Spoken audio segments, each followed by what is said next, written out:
Mark, how do you like that intro? I love it. I watched Yeah, it last week also. yeah, The week before, and I was super excited that Crystal got that out yeah. I in heard just a little bit time. Luke showed me a picture of you. You were dancing around with to that intro last week, so it was good. Yeah, I loved it. It's pretty Awesome, awesome. awesome. How was your week, buddy? Well, not too bad then. It's been a crazy week, but I'm glad it's Friday. How's it been for you? How's your week off? A lot of people Oh wrote yeah, in saying they missed live with Dan. yeah. I know the week off was great. We went camping. We've got our new RV travel trailer, so yeah, we were set. It was more like glamping, so it was pretty nice. So no complaints. Nice, Yeah, it was fun. It was good to nice. get away. The kids loved it, so that was good. That's awesome. Well, no, we're back this week. Have a really good, exciting show today. Ray Poynter will join us in a second here, and then have some things that I saw on LinkedIn that I wanted to share, and then also we have some data points as well around trending topics, both here in the U.S. and around the globe. So that'll be interesting to get people's takes there. I think let's bring Ray right in, Mark, and then we can get Yeah, started that way, and then we'll kind of yeah, reverse the order this week. So yeah. let's Absolutely, do absolutely. that. Hey, Ray, welcome to the show. Ray, good morning. Hey, hi Mike, hi Dan, good to see you. Hey, good to see you. I gotta let people know that Ray was sharing with us that he ran 30 miles this morning. So I was impressed. So I hope all of you are as well. Yeah, that is pretty awesome.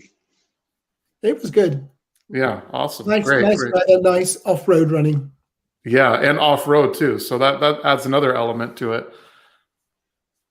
Great. Well, hey, we're going to talk about pricing research today. Ray and I are doing a webinar next Tuesday around pricing research, different techniques, trends, how we use it in QuestionPro as well. So a lot of great stuff there. We wanted to bring Ray on, and Ray and I wanted to chat about some of the different things that we'll be discussing, and just to kind of tease the webinar and some different things that we're going to be going over during that. So Ray, let's spend a little bit of time here talking about that. I think what sort of like around pricing research, what approaches to price and how to determine them? What sort of things do you think about when, let's say, someone comes to you and says, "Hey, how do I price this?" What are some like super high level things that you need to consider? I think the starting point is that pricing research is really hard. There's no fantastic general solution. So what we've got is lots and lots of different tools that take care of different situations. So what's the first thing we're going to be looking at? Is it something that people already know and understand? So if I come to you and I've got a slightly different size bottle of Coca-Cola, no problem. People understand the product, they buy it regularly, and we can talk to them about how they would fit it into their lives. Now, have you got these scooters on your streets? Oh yeah, they're everywhere. Yeah. Imagine that just before they came on the streets, you were trying to work out the pricing. Nobody knows if they're going to use them. Right. So it's really difficult, because you're getting people to imagine if these things were available, and if lots of other people use them, and if you become one of those people who use them, what would you pay for them? Right. Whoa, now it's a really hard question. Yeah, that's hard. Yeah. So this first thing is how out of the box brand new it is. If it's really brand new, we're going to have to use something that's really approximate. But if it's right in the box, something we're really familiar with, then yeah, no problem. I want to add an extra shot of coffee in the latte. Yeah, no problem. Right. No, that makes sense. I think in the scooter analogy, you probably have to look at different trade-offs, right? I mean, if they're not taking the scooter, they're probably going to walk, take Uber or some other method, right? So you have to look at those trade-offs, I would imagine, as well. Well, and vary by the city. So if you go to Paris, they're taking them instead of taking the metro. Right. Right. So in another city, they're taking them instead of walking. Somewhere else, they're taking them instead of driving. Yeah. Yeah. So the trade-off is going to be different around those. And then you've got to work out, what about the weather? Yeah, that's true. Yeah, no, you don't want to get wet. And then I think at first there's probably a novelty. So maybe at first people pay a premium just because it's new. And then you have to kind of think about that over time. One thing I obviously have looked at the slides and so forth, but I thought it was interesting that you said that, pricing research is flawed a little bit, right? So it's not 100% perfect. So what do you have to say around that? Like, should people still trust it? What should people sort of caution, and should they look for and so forth when doing pricing research? Because we know that there are some flaws with it. Well, I think what we're looking for is ranges of possibility. This is likely to be what works. So a great example is Van Westendorp. It gives you the rough pricing area that a new product should be launched at. You'd never use it for fine-tuning prices. But you want to launch a truly organic coffee with some aid to the third world built in. Yeah, it's going to give you the sort of ranges that you can do. And one of the things I'll be talking about is you can also be a bit projective. I ask you, what's the highest price you would pay for this? That's really a difficult question. If I ask you, what's the highest price that people who go to this store would pay for it, in your opinion? That makes sense. Yeah. Because we're quite good at guessing what other people would do. We're actually rubbish at guessing what we would do. That's true. And I guess to put it in context like that, like, would you buy this coffee for $2? Or if you were to walk into like a Starbucks, would you pay $4 for this? It definitely changes, right? So that's interesting. And so it's not necessarily flawed, but you have to put it in context relative to where you're buying it and other factors, I guess. Yeah, absolutely. Yeah, that makes sense. Ray, what are your two favorite pricing methods? For really complex situations, it would absolutely be conjoint. If I want to know lots of different things, like how does the price of the room, along with the price of the meal, along with the price of getting to that hotel, along with the facilities that it's got, all work together. So I think that is really good for the powerful ones. Right. But the other end of the scale, I'm quite a fan of Gabor Granger, particularly if you've got one of the first times I saw it used really well was in a New Zealand tourism study. They were getting like 50, 100,000 surveys a year about people visiting that. Right. And then you can put in, if this attraction had been available, would you have paid this much? One question. And you get some data, and then you put that across 50,000, 100,000 people, and you've got a wonderful set of data, and you've not taken very much of people's time, because if you do a conjoint, there isn't anything else you're going to do in that study, really. Yeah, that's it. Yeah, that's true. Yeah, you can put a Gabor Granger question into a tracker, into a CX, into all sorts of other things to find out some pricing. So those are probably the two ends of the scale. Yeah, that makes sense. And I like Gabor Granger because it's easy, right? The respondent doesn't have to think too much about it. There's not a list of different levels and attributes and different trade-offs and things. It's, hey, would you pay this much? Yes or no? And then you kind of, find that sweet spot there. So no, that's good. I think Gabor Granger is one that I really enjoy too, as well. I think it's easy, and it really provides you with, some great data. Ray, what are some of the key points or reasons you think, maybe the top 2 to 3 reasons you think someone should join the webinar on Tuesday? Like, what will they get out of it that you think they wouldn't have known before? Well, I think there are 2 groups of people that really should. The people who think you can't do pricing research should come along, because actually there are all sorts of solutions. And the people who think pricing research is easy should come along, because it isn't. That's true. They're under a misapprehensions. Those are really the 2 most important groups. Yeah, that makes sense. So people that think they know it and people that don't know it, I guess, right? Like, that's pretty much everybody, I think, to join, right? Awesome. Great. Well, Ray, thanks so much for coming on today. And everyone, we're doing a webinar. Mark, I think, put it in the comments here. So I did, yes. Take a look at that. And that's on Tuesday, March 30th at 11 a.m. Central Time. Ray and I will be on to present the webinar and answer some questions. So wanted to kind of tee that up on this Live with Dan today. Hopefully you'll join. And with that, hey, Ray, thanks so much for joining us today. Pleasure, and catch up with you next week. All right, sounds good. See you all. All right, Thanks, bye, Ray. Ray. See you. Bye. All right. Awesome. That's That good. was awesome. It's going to be a great webinar next week, I know. Yeah. So I'm looking forward to it, and I know Ray is as well. So Yeah, absolutely. yeah.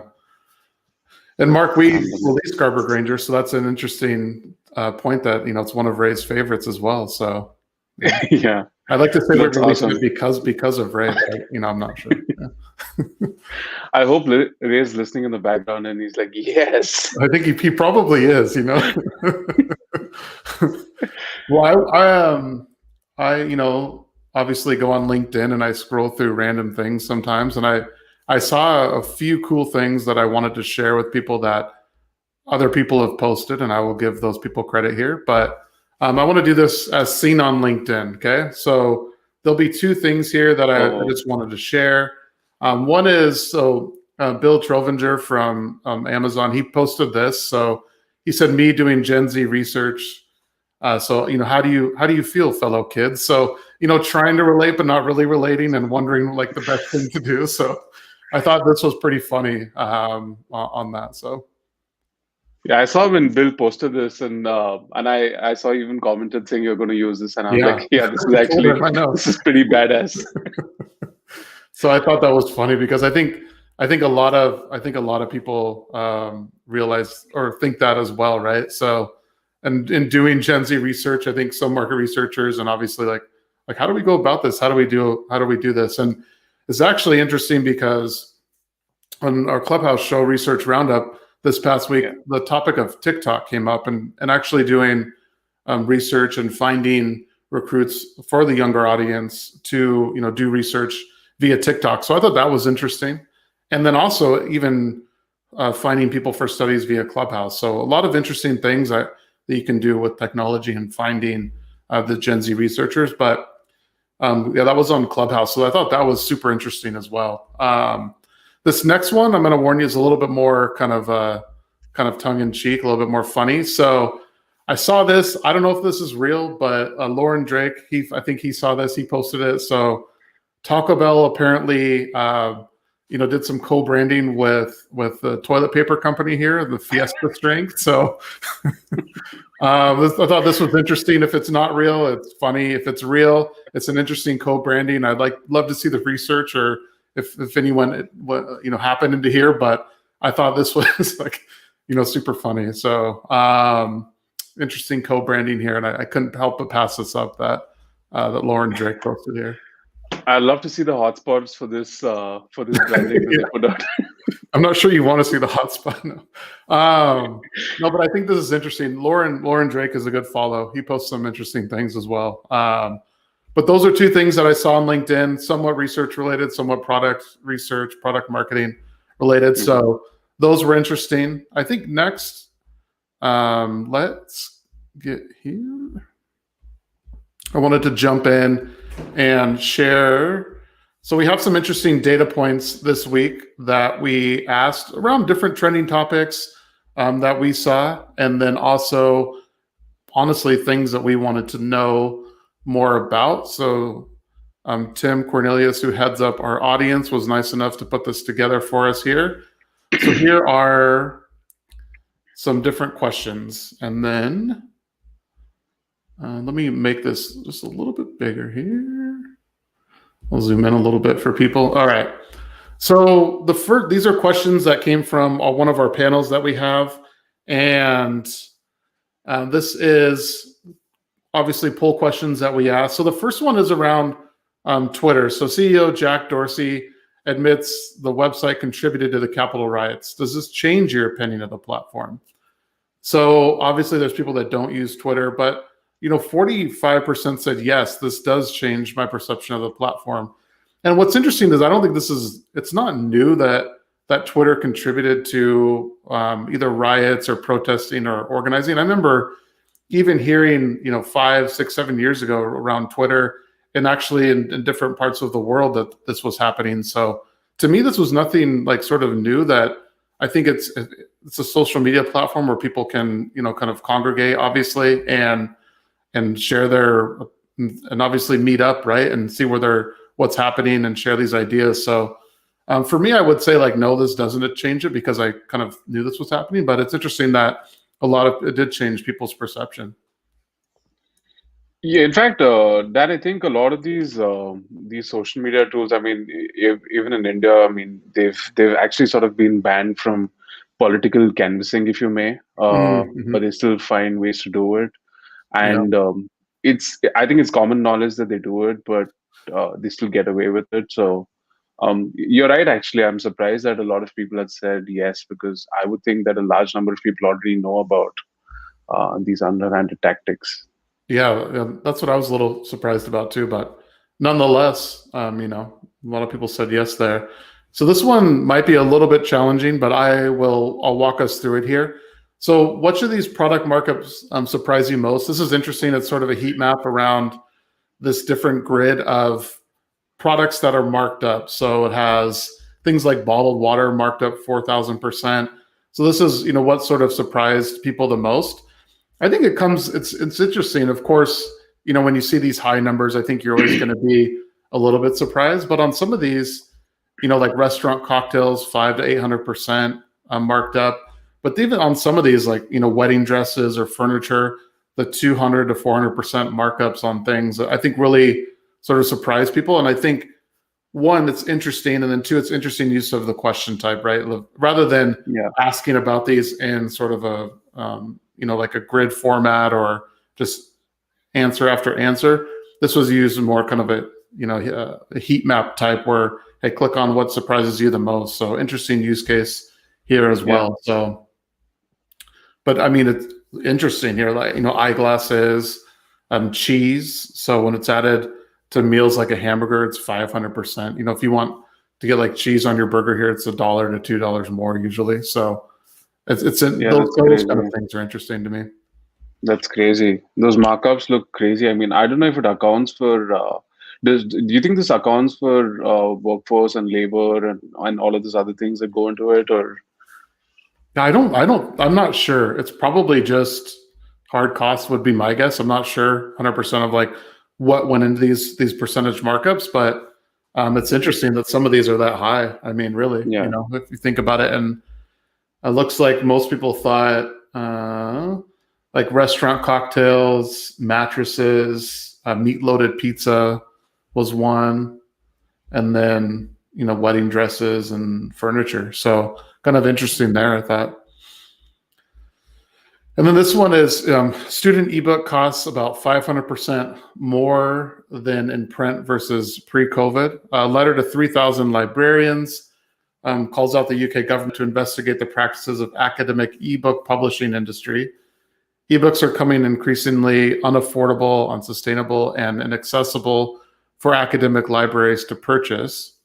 Is an appropriate markup for the added diligence that goes into rushing to make physical textbooks into ebooks. So this is asking, is it appropriate to mark up those because it's, adding the diligence to rushing them to essentially make the physical textbooks into ebooks, so they're marking that price up, right? So people say that it is, and some say yes, some say no. Pretty close, but more people say, yeah, it is appropriate, which is actually interesting to me. But I think making anything from something physical to digital, obviously it's going to cost, there's some costs involved there. So yeah, for sure. Yeah, to me, not too surprising, but I mean, 500%, you could argue that might be a bit much, but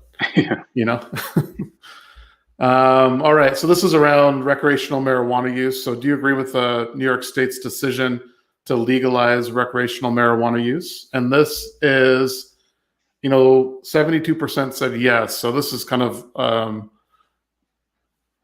yeah, Crystal has an interesting point to this one. Wouldn't it have started out digital though? Yeah, that's true. I mean, maybe it was digital. I'm not sure the whole process here, but if that's the case, then of course the 500% is obviously outlandish there. So would you agree with the New York State's decision to legalize recreational marijuana use? I think this one is not a surprise to me, just knowing that the trend here in the States is legalizing marijuana, recreational marijuana in different states. So not a big surprise to me here.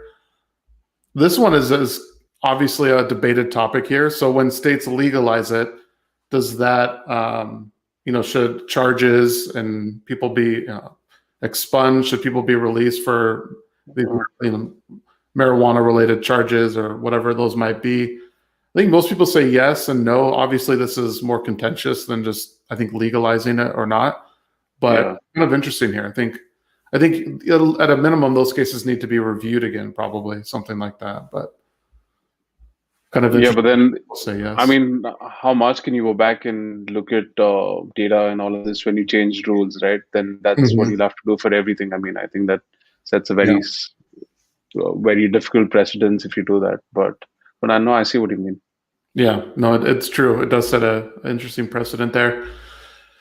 So when you think of Dove, what comes to your mind first? So most people say a soap, bird, or chocolate. So all of these are correct, by the way. So there's no wrong answers here. But soap is number one here, which is interesting. Yeah. So Brand loyalty. What's that?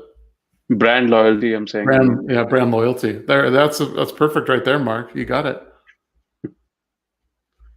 Secret cults and organizations have infiltrated and influenced politicians. So their answers here were: do you agree? It's probable, but I'm unsure. It's doubtful, but could be true. That's nonsense. So secret cults and organizations infiltrating and influencing politicians. 41% said that they agree. And I mean, 38% said it's probable, but I'm unsure. So more positive than not here, Mark, in terms of, these secret cults and organizations have infiltrated and influenced politicians. So I don't know, but I have a very strong feeling that Crystal would like this question, and I'm sure she would have wanted to be on here to weigh in on this discussion. Yes, this is definitely a Crystal type question here because it just, the government conspiracies and things here. This is right up her alley. No, so this is interesting. I think in terms of, obviously this is not unique to the U.S. I think it's kind of everywhere, but interesting. I think it's definitely a hot topic now, especially what we saw earlier in the year with the riots and so forth at the Capitol. If you could pick one, what would you choose? So this is definitely like a Tim type question. He loves these kind. So would you rather go back 10 years and fix your mistakes with your knowledge today, or have you in 10 years come back to the present and change things with their knowledge? So like, would you rather go back 10 years or come back now and knowing what you know now? This is such a typical Tim question, but no, I think I would go back 10 years and maybe do things a little bit differently. Yeah, that's interesting. What would you do then?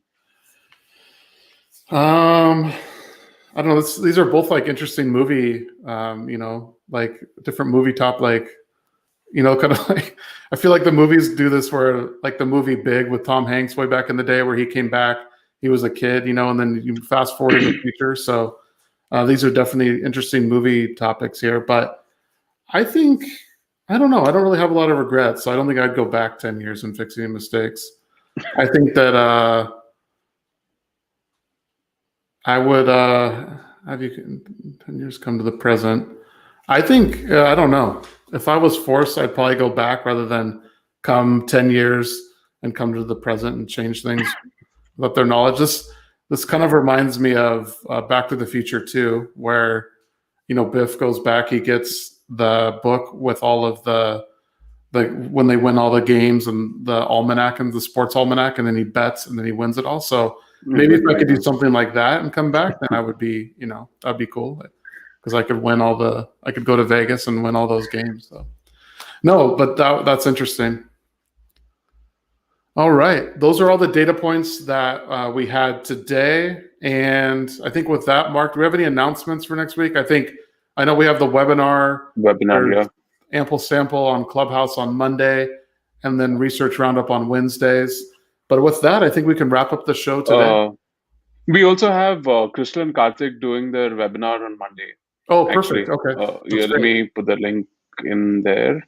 Okay. And the other thing for sure that people should look out for is we are doing our first X Day for the year in the MENA region, and that's on the 6th of April. So yeah, let me put that into. So that's next week also. Okay, perfect. Awesome. So lots happening here. And next week is actually our 25th episode. So that'll be exciting. I know we didn't get canceled yet. So that's good, Mark. We can keep going and do this thing, So. Yeah, absolutely. Absolutely. All right, cool. Well, thanks, Mark, for joining me today. Everyone have a good week, and we'll see you next time. See you.